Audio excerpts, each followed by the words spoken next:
I don't know who God is speaking to today, but I want you to know that the secret of overpowering your enemy, of dealing with your enemy, is in the Word of God.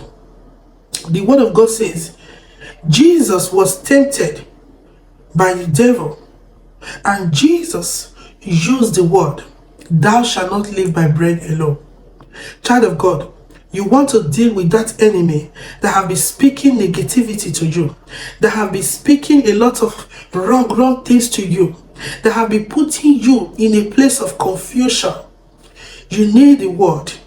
You need to use the word. Don't close your mouth. The enemy is telling you that you cannot be able to conceive.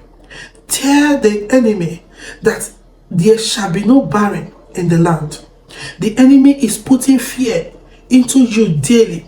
Let the enemy know that God has not given you the spirit of fear, but of love, of power. The enemy is telling you that you will die. But let the enemy know that, yes, I know death is inevitable, but God says I will not die but live to see my children. The enemy is threatening you in order for you not to move out, for you to be in a place that you cannot be able to be you.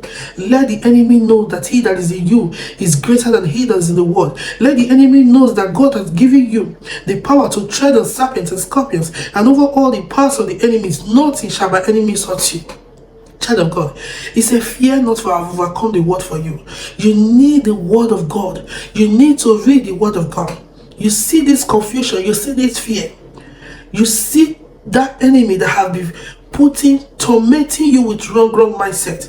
Child of God, you need the word of God. The word of God says, reject it, and immediately it will flee. How are you going to reject it? It's the word of God. Jesus said, thou shalt not live by bread alone. What is the word of God are you going to say?